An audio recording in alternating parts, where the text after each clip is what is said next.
Well, welcome, Albert, Yeah. Octavianus, all the way from Indonesia, Ali Irene, all the Um, way from Tasmania.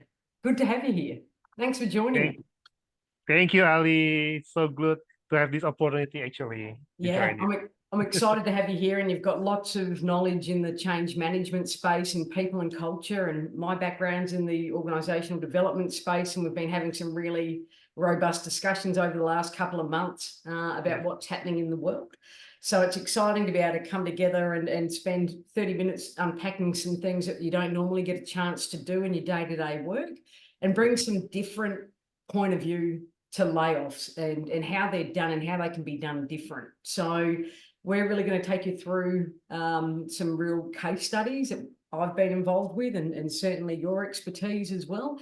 And we're going to go through and have just a really, I think, informal but content-rich conversation as well Yeah, too. for So sure. what we want to be able to do today is really think about, what does it mean to be socially responsible in a modern world, right? When there's layoffs and redundancies happening, what does that actually look like? And we are in a different world, and we can do different. So we're going to talk about socially responsible layoffs. We're then going to move through to what's the role of, well, what type of layoffs are there commonly? What's the role of OD? What's the role of change management? How do they come together? We're going to look at also too the people that are not laid off or made redundant as such, but that are left behind, because that's got a whole lot of considerations around it as well too. And everyone is impacted by it. So what we want to do is start off with a definition of what is socially responsible layoffs and redundancy. So I'm going to just give you an idea of what that looks like, and then I'm going to allow you to look at an article that goes into a bit more detail, and I'll tell you where you can find that afterwards. But let's go back to 2018, when my company Kickstart was invited by Coca Cola in South Australia to work on a new model of development for people that were going to be made redundant. And while layoffs can slightly vary, the impact is the same. You're basically not going to be employed. You're not going to have a job. Your future can look uncertain. So I had the opportunity to create a very different experience for the leadership team and the production team. And that was really about personalised development and support, and recognising everyone as an individual. Social responsible layoff and redundancy meant that everyone had a single point of contact, which was me. They had the opportunity to really be involved in their learning and development and their development plan. The other thing about this is that it was always delivered one-on-one. So people had the opportunity to have a coach and co-design what the future was going to look like for them. And when people are going through layoffs, and we'll talk about it, Albert, it's really important that people have a hand in what the future can look like to some degree, right? Like when you've just had your future career potentially taken away, it's really important that you've got an opportunity to create a future in some way around your career, what the next steps may look like. That's really important. That's part of being socially responsible. So every employee had the chance to participate or not. So that's where their choice really began. Do I want to get involved in it or not? Majority did. The project looked at gaps and threats and risk to those people about, in terms of what the future would look like. It lasted for a year. Some people stayed with me longer, some stayed shorter. But by the time that that was completed and the factory and all the operations had finished and wound up, 92% were either employed or self-employed. So it was huge. It was a huge outcome. It was recognised as best practice by Coca Cola in South Australia. And it was far more successful than traditional career programs that have been run by other major manufacturing brands in South Australia, including Mitsubishi and General Motors. So when you're willing to bring an entrepreneurial mindset that is personalised and gives people a chance to be fully involved, the outcomes can be positive in the most difficult of times. And that's why I think this work that we're doing and the conversation that we're having is just critical around that, yeah? That it doesn't have to be one way. It doesn't have to be how we've always done it, Albert. So I wanted to set the scene. I'm going to throw it over to you. If there's any comment that you want to add to it, I know that you've got a lot of value to bring to this space, but I thought if we set a slightly different scene as well, it will put us in a good position moving forward. Any comments or insight around that you wanted to add before we talk about what are the ways that layoffs can happen? Yeah. So okay, thank you, Ali. I mean, it's really great that you can share your experience around what you call the socially responsible layoffs, right? I think it's something that the terms that needs to be how you say, to be more in the mindset of all the leaders, especially in the current situations, right? And I like why it's socially responsibly. When you mentioned that it's happening in the span of 1 year. Now this is something that's quite I say quite rare in this in the recent layoffs that in the news that we hear everything else, right? Why it's rare? Because when you see that it's happening in the fast and then it's like sudden everything else that we'll discuss later. So how can you still be socially responsible in that? So in 1 year, so that means that you have a very how is it, solid foundations of baselines, the reason, the why that you're doing this, right? And then because of that, you know the why, and then you have more, how you say, more responsible morally, right, and socially, Good point. how to design the layoff and pre and post the layoff. So maybe that people always saying that, oh, it's because it's Coca Cola. I mean, like they are big companies, multinational companies. And it could be, but I think like most of the current companies, it's a smaller one, it's a startups one. For sure, they can be more responsible in planning this kind of Correct. things. Correct. Yeah. Right. I mean, this is something that's why again that we started the trigger our conversations and everything else, and then which brings us now. So yeah, I think that's the one thing that agree with you. This kind of conversations has to be brought up, and then that's why we're doing this now.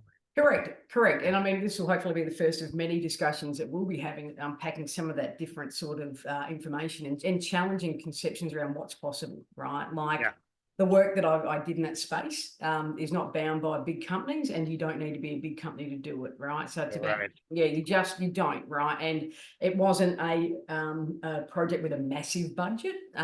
So we did have to be resourceful and smart with it. So I just want to lay that out there before people go, oh, that's Coke, it's easy.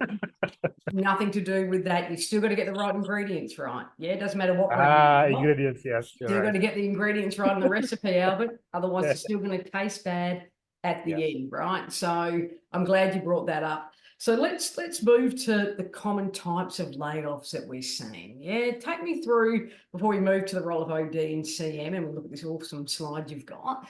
Take me through how layoffs can tend to happen. What are the three main types that we've talked about in the past?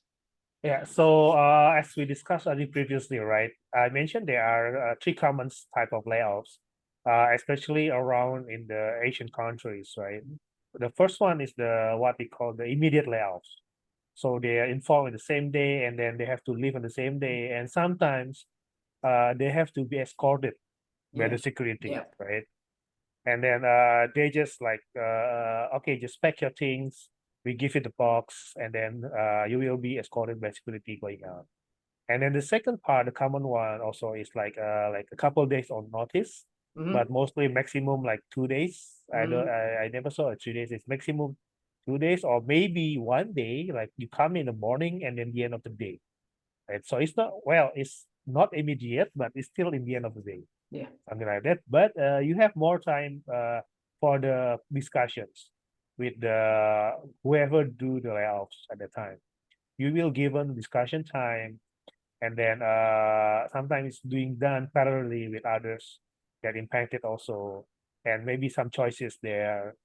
That's the second part. And the third kind that I also see and know, but it is like the retirement package. So what we call usually the golden handshake. Why is it golden handshake? Because like maybe in Indonesia the retirement age is around like 60, right? And then or 55 now. Even sometimes it's being extended to 60s, something like that, as an advisor and a contract. But even before the retirement age, you will be called and then, okay, so we're doing this, and are you going to take the retirement package, early retirement package, or we just like cut it off and then you won't get anything else. So I think that's the three common part. I mean, well, in terms of again, in terms of the how you do it, from those three, I was asked when I prepared this kind of reporting and then designing this kind of process. Okay, what's the best one? And then I always ask, what are your aim? If you're aiming for the speed, Yep. I think the first and the second one is okay. But you're aiming for like a human touch, like the humanity part, and everything, like you said, social responsible. The third one is not the best, No. but much better. So it's from those three, you have to choose like the lesser evil. Yeah. You know what I mean? Like, And I know, because the outcome will yeah, be the outcome, but it's how you get there, isn't it? Right. So it's not yeah, just what's going to happen, it's the style and the manner and how it's delivered. And I've always been mindful of that. And I don't think sometimes we give enough attention to that as well. And yeah, I do you agree. see, Albert, particularly in Yeah. Asia, is there a change in the mix of the three? Are we finding that in the last year, because there has been some big layoffs in the region, are we finding that it's tending to go a different way, or does it still tend to be quite individual to the brand, and it could be a combination of all? Okay. I mean, well, as you see in the news, everything else, right? It tends to be in the same these three kinds of layout. Because again, when we discuss, is there the best way? There are no best way in layoffs. No. All of them are because layoffs is like for me, the ones that I mean designing and then experience doing it. There's no good way in layoffs. No. Yeah, right. So you have to choose again the lizard level, but the ones that number one and number two, like the immediate one and then the one day notice, or like maximum 2 day notice. I think it's still happening, especially when you read the news in the tech companies, startup companies, right? So that's for the retirement package or the early retirement package. Usually that comes what we call the more into the conglomerates or family business part, right? And local company might do that, but more the corporate type. So not the technology or the startup type. Oh, that's what's happening. So when we talked about the role of organizational development in this, you made a really good point around, and I want to come back to that moral piece as well too. And you did talk about how we can do differently in the pre-layoff phase. Yeah. So what can be done? And you mentioned about the assessment of roles. Yeah. Like, how do we, so when we say, okay, if it's going to be a layoff, can it be avoided? If it can't be, then what has to happen from an organizational development perspective before we get to that point? Because you also did mention when we were briefing about this video, you've got to justify the roles that remain too, right? Like, you can't, there's going to be a lot of people asking a lot of questions and a lot of people feeling very uncertain and probably very despondent and very angry and lots of emotions. So let's just go through, and like I said, we've got a lot to cover into the future, but if we just look at that pre-layoff, when you know that you're going to have to go there, what are some of those critical considerations around, really what roles and why? And then, so how do you assess it? And then how do you justify it? What are some of the key factors to be mindful of there too, Albert? Okay, so that's how you say very dear to my heart as a trigger for Good. Tell me more. because Tell us more. so remember I think when we started to discuss that, because in several okay, so maybe if all the audience knew about my background, that Yes, please tell us. I've been in the consulting, but also I've been as in the corporate as the user internal one, right? And both of these, like when we want to I think maybe around like 10 years ago, we called it efficiency project, Mm-hmm. and now we call it quote unquote transformation project. Mm-hmm. I mean, so that's why it's a very big umbrella of terms, right? Transformation. But again, when we did that, I always try to put some things of what we call a solid baseline of why we're doing this thing, Yeah. Yeah. right? I mean, in OD, like that the one of the common ways and the fastest ones, if you want to do restructuring and everything else, there's always benchmark method, Mm-hmm. Mm-hmm. and we pay for the report, everything else, or the big consultant have this report, so they can easily benchmark it. But that's not all. Benchmark is one thing.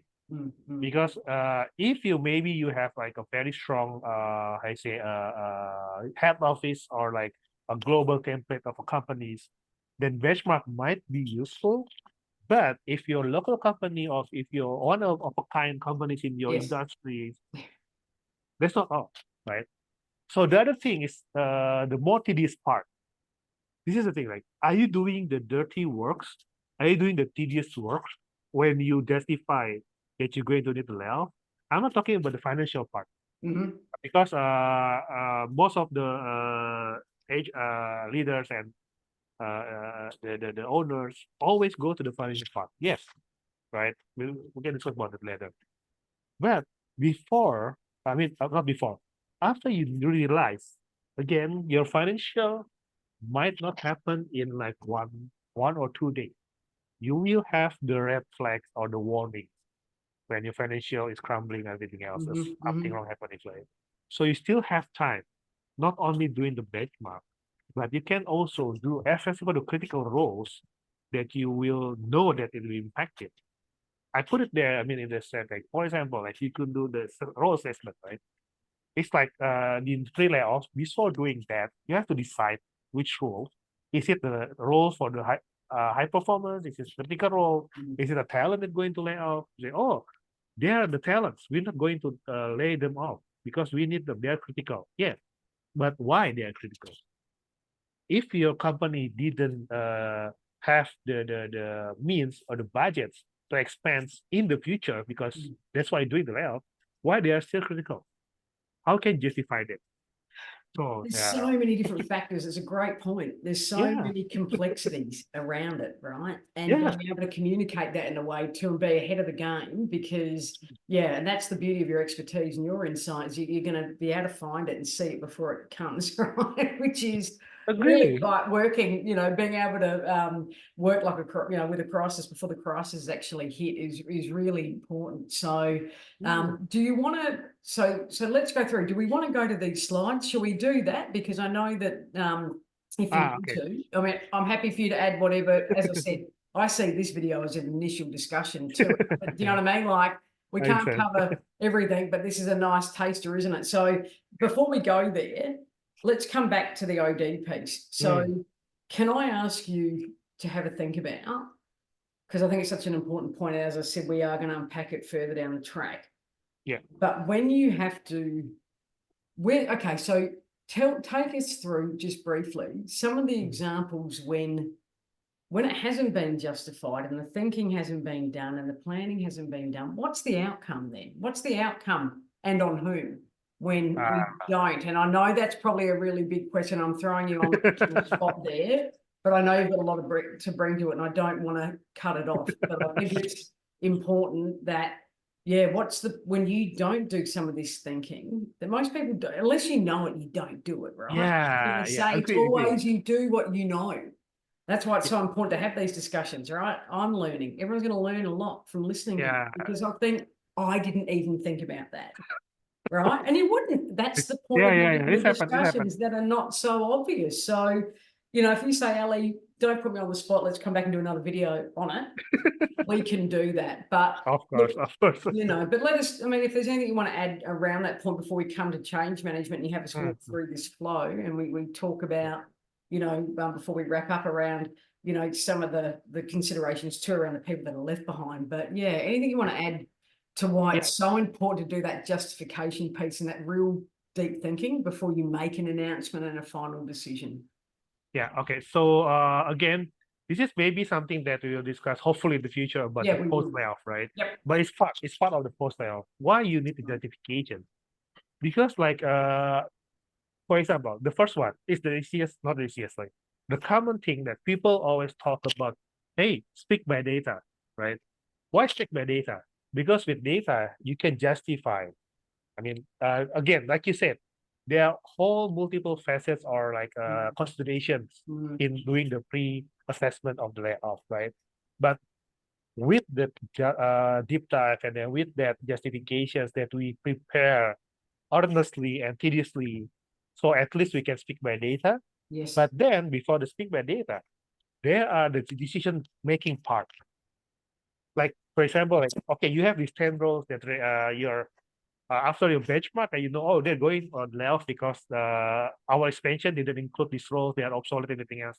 Yes, but after that, after you do the assessment, and then you know the justifications, there are some slight of tolerance Mhm. that oh, from these 10 roles, actually there are 2 roles that you can upskill or reskill, right? So you are saving money. You don't have to pay them for the compensations of the layoffs, everything else, and you don't have to rehire or hiring new candidates, new ones.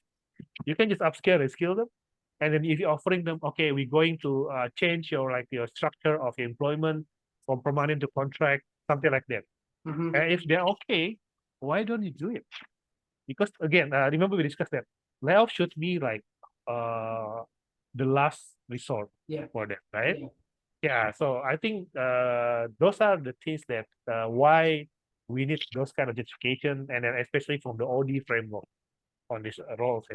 And this is also about, like you said, you mentioned it right at the beginning, upskilling from a leadership and management point of view too, right? Like these are the people that are going to be making decisions that are ultimately going to be, determining people's future, and certainly for the next, X amount of time. So, yeah, these are critical areas that if you're not skilled in, you need to be, and we need to work out how That's to it. fill that, right? Because that is a gap. That is a gap. So I made some notes here because we are going to come back to that in a future video, Yeah. so you don't get out of it that easy. Okay. Got it. Agree. So, Agree. so the change management piece is big in this, Yeah. right? And I certainly know from the Coca Cola perspective, Yeah. it was huge, and initially that was for leadership, and then because of the outcomes and impacts, it then went across production. It was never going to originally be on with production, but yeah, they understood that there had to be some consistency in that experience as well too. So let's go through, take us through this, and I'll interject as I can. But take us through change management involvement, Albert. You've got the floor, my friend, and as I said, I'll add value Awesome. as Awesome. I can. All right, Yeah. but Thank you. let's go. Okay. Let's why I'm discussing change management involvement, right? Because as you can see, the big parts I always mention to whoever wants to listen or needs my advice, that change management, we have 4 pillars that for me is the Mhm. critical pillars, right? With Mhm. the stakeholders and change impact, communication and knowledge part. But this is something that how you say triggered and then makes me want to make it in real in this one slide is because of our conversation actually. When you mentioned about your experience Coca Cola and the social responsibility, I said, okay, hold on. I mean, like this is a thing that actually change management could help. Mhm. Why? Because people are always thinking change management is something that, oh, we're going to implement something. We're going to new system. We're going to new like way of working, everything. We need change management. We need new culture.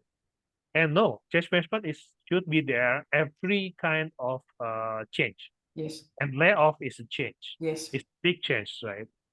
So why first from the stakeholder point of view, why I call it stakeholder strategies, right? Because sometimes the layoff again, you only not only sometimes they mostly focus on the listings and then the from the benchmark everything Mhm. else, and then from compared to strategy levels, which role are obsolete, right?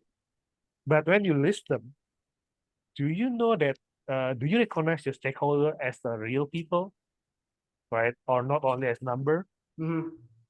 as a persona, that what Yes. makes them tick, what makes them emotionally change, something like that. Now That's number one, right? The stakeholder strategy. And number two, change impact. This is something that we also touch a bit again, because change management also with OD also will work hand on hand. When OD already knew about the roles going to be impacted, don't justify, then the change management part will have to analyze the change impact. Right, you said this is coming into the post also. Yes. If this the roles impacted are being obsolete, or are they being, how you say, have an interim, interim, how you say, replacement for like a couple of months or like 1 year. So this kind of impact, why? Because people usually forget first about their SOPs, about their compliance, about the governance. Sometimes yes, layoff, yes. Oh, we already following the compliance from the governments, but yeah, okay. But the ones that impacted, not only that, not only you following the rules from the government, but what will happen next in the rules that obsolete, but they will still need to be done in your business process. Now, something that, and also like the how you say, the transition, right? Now that's the change impact part. And also both sides. It's not only the employees and the employer side, the impact. And the third one is communication. Yeah. This is something that you how you say, you manifest very well when you just tell you share your story about Coca Cola, because this is one of the critical things, right? And you cannot just communicate in like again in couple of days, even couple of months. But that's why for that 1 year you have gradually communicating. Correct, because what was happening too, Albert, Yeah. we had to keep certain members on because they still had production to deliver, right? So they couldn't let people go. So we were having to, like you said, it was staggered and it was staged and it was ongoing. And we had to make sure, and I'll talk about it in another video around some of the application around the learning and development and how the actual model was delivered, because I think people will get more value from that. But we had to make sure that those that were left behind were feeling very uncertain anyway. And we had to make sure that they had that ongoing support, upskilling, sounding board to be able to express that. And for me and the operations manager to be very much in aligned with what was happening from a business perspective, so that wires were not being crossed and consistent messages were being communicated to those employees that were still there, having to deliver a quality product, right? So we've got a lot to talk about later on that, but I think you're right. What's your method? What's the strategy around that, right? And that's not something you just do in the first week when everyone's in the building, right? And being made lay off and go, well, job done now. No, your work is really just beginning with your workforce, right? Yeah, that's why get that right. It's trouble.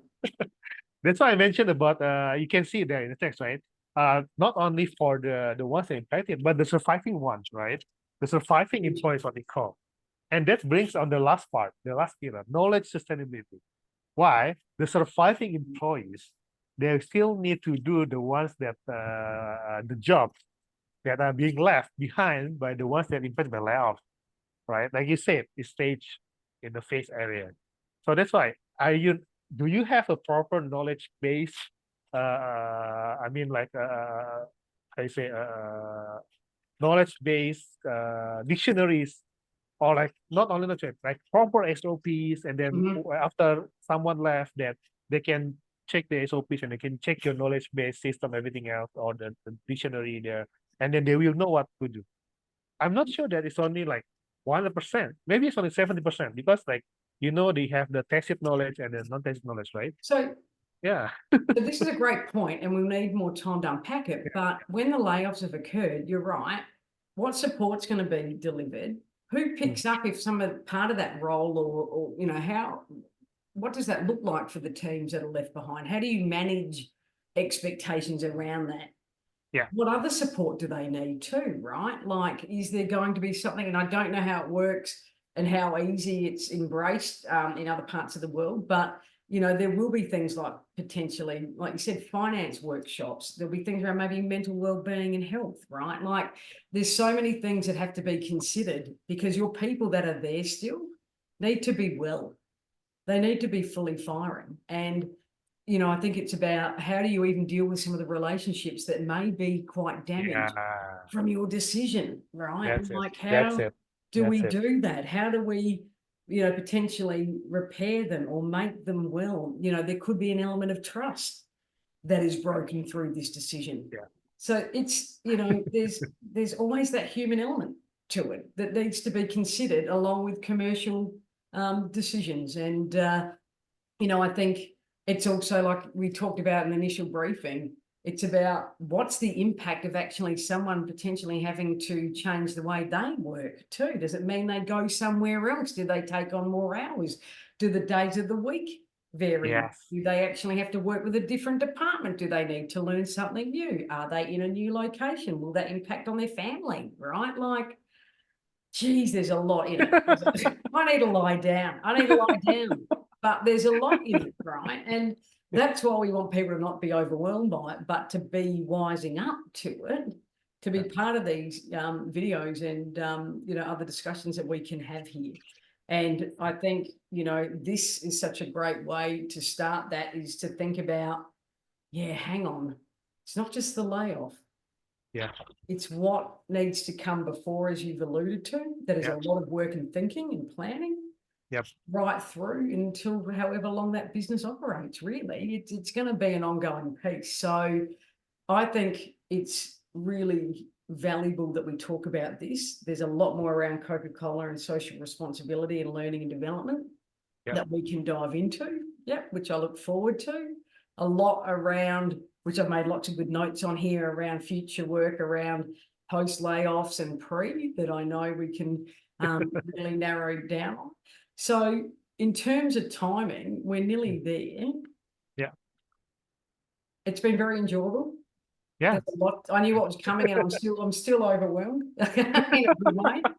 But it's important for us too to have this, because it will bring up new things that we perhaps haven't thought about, or points that are really important in our own practice from a change management, organisational development perspective. So before we sort of wrap up and say, hey, where to from here, any final points that you would like to leave people on to have a really, really good think about?